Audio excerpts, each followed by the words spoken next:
Good morning, everybody. Good morning. It's JPR, and I know the title of this video is not what you wanted to see in your feed today. The idea of a Pokemon game with every region being visitable has been a pipe dream for many Pokemon fans. Almost all of my friends, fans, basically almost anyone who likes Pokemon that I've spoken to has brought this up in conversation at some point. Everyone dreams of this grandiose Pokemon game where you can go everywhere and meet everyone and catch every Pokemon, and I'm sorry, but today I gotta torpedo those dreams because I'm feeling pessimistic.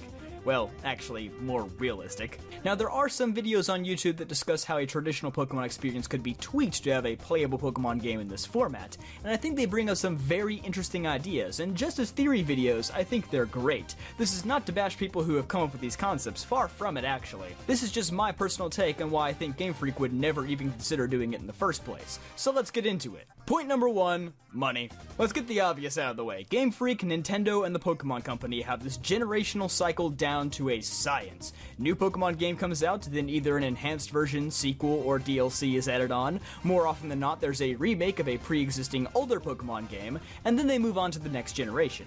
The remakes are the biggest aspect of this, although they don't usually sell nearly as well as brand new Pokemon games, or even as well as the original games they're remaking, they still sell millions of copies. If Game Freak did make this game where all the past Pokemon regions were accessible, I believe this would severely undercut the selling potential of any future Pokemon remakes. Say for instance they made this game right now, and then a couple of years later they dropped Diamond and Pearl remakes. Now the hardcore Pokemon audience, you and me, we would still buy the Diamond and Pearl remakes because odds are the content would be a lot different from this Pokemon game that just so happens to include Sinnoh with all the other regions. But there is definitely a sizable portion of the Pokemon fanbase that is far more casual and will pass on the Diamond and Pearl remakes because they had just experienced a remastered Sinnoh in this big game, and that would likely extend for any future remakes as well, like Johto, Unova, Kanto again, God forbid, etc.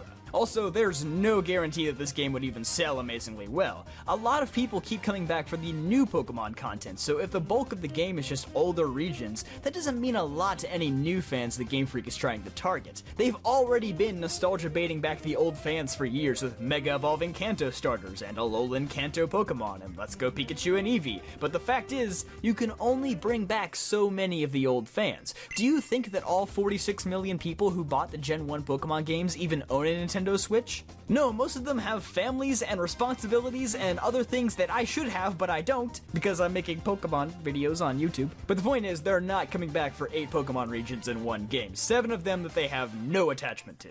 You need something way bigger and newer to draw people in. More than likely, this game would probably sell just over what Sword and Shield sold. Maybe 20 million copies. That's the best case scenario in my mind, is that you'd have the best-selling singular Pokemon game since, like, Gen 2. But I highly doubt it would even beat out Mario Kart 8 Deluxe with 25 million copies sold. In fact, I'm willing to bet you would probably see a negative effect on Pokemon games past that point that don't have every region in them, especially the remakes. Which is exactly why most people say they should be the definitive last Pokemon game to end the series for good. Which brings me to point number 2. Point number 2, Pokemon will never end, which directly ties into point number 1, which was money. Even if Game Freak got tired and stopped wanting to make Pokemon games, Nintendo and the Pokemon Company would never let it die. They'd just find someone else to take over. If Nintendo had this infinity gauntlet of games that kept them as a dominant force over their competitors, then Pokemon would be like 2 of the 6 Infinity Stones in that gauntlet. It is literally the most successful media franchise in the world. The core games are not going anywhere.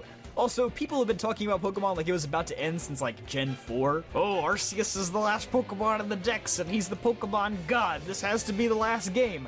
Black and White is a clean slate for the series. It's almost like Gen 1. They're bringing it full circle so they can finally end it. After Pokemon X and Y, Pokemon Z will come out, and Z is the last letter in the alphabet, so that will be the last Pokemon game. They said it all comes together in this trailer for Pokemon Sun and Moon, even though that line meant absolutely nothing, so these are the last Pokemon games. You get my point. Despite what anyone says, Pokemon will never end.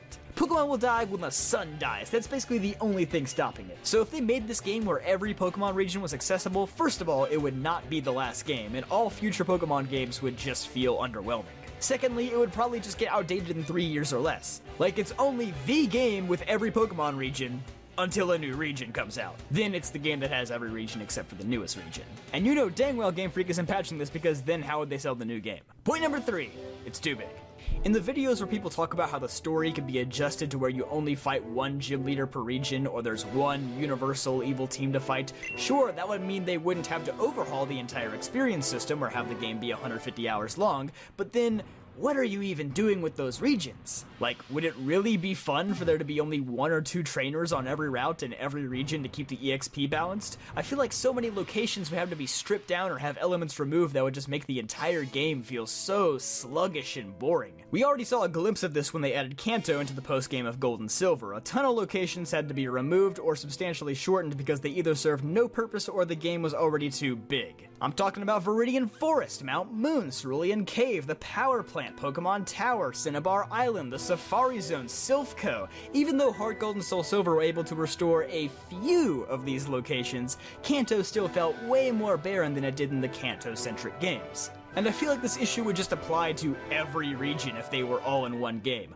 What's the purpose of Seafloor Cavern or Spear Pillar or Ends Castle if the story isn't the same and doesn't involve those locations? The answer is nothing. Those places are all getting cut out more than likely. And I know the next question is, what if the evil team is trying to capture every single legendary Pokemon and they need to access those locations? Well, I would say it sounds like a very repetitive and unfocused story that not many people would be happy with because we would definitely be missing out on all the important beats the original games had. I think the best approach to a game like this would be to throw out absolutely everything and have a new combat system in a post-apocalyptic world with no trainers, gym leaders, or evil team, very few cities, and very long routes. It would basically be Pokemon Breath of the Wild, which leads me straight to point number 4. Point number 4, it would take too long to make. I already said it earlier in this video, but everyone involved in the production of these Pokemon games has it down to a science, to the point where games release on the same weekend every year. If Game Freak were in charge of this project, they would either need to A, cease production on every other mainline Pokemon game for several years just to work on this one, costing them millions of dollars in missed sales, or B, work on this game on the side while still producing the mainline games every 3 years that would inevitably lead to even more dwindling content in those games. They'd have to cut like half the Pokemon out of the game or something. Wait a minute.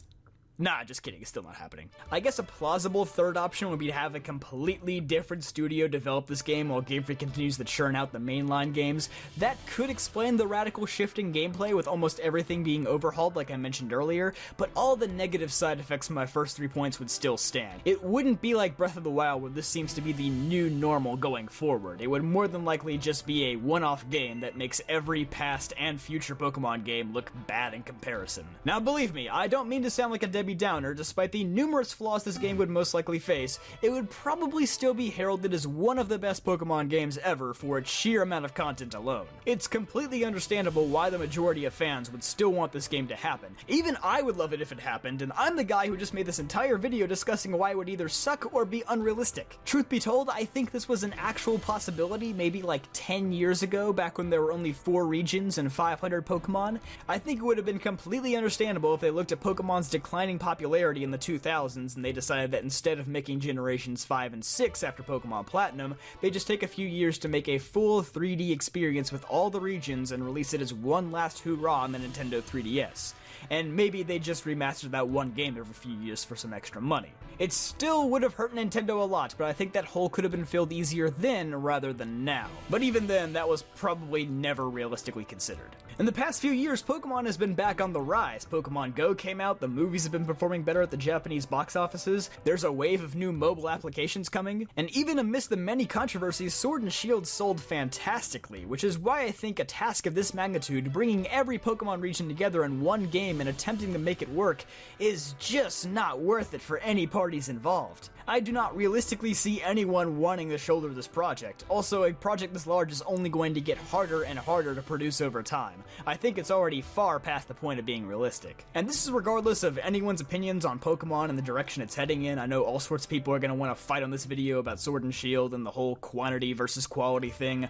I'm just saying that no matter what you think about the newer Pokemon games, this is my opinion on the matter. It's never happening, regardless of whether you think Game Freak are the best or worst game developers of all time. So please don't use this as an opportunity to disrespect any of the developers, because quite frankly, I don't think any game studio ever would want to be involved in an endeavor this large. Like, I don't care if it's Monolith Soft or Nintendo themselves. It's not happening in a discussion. Well, not in a discussion because people want to comment giving their opinions in the matter, so it's more the end of this video, end of my portion of the discussion. People might be mad for some reason, probably because they just saw the title and think I'm mindlessly dumping on their hopes and dreams, so it'd really help me out if you leave a like on this video showing your support, and if you want more videos like this one, you can always subscribe. I'll see you guys next time.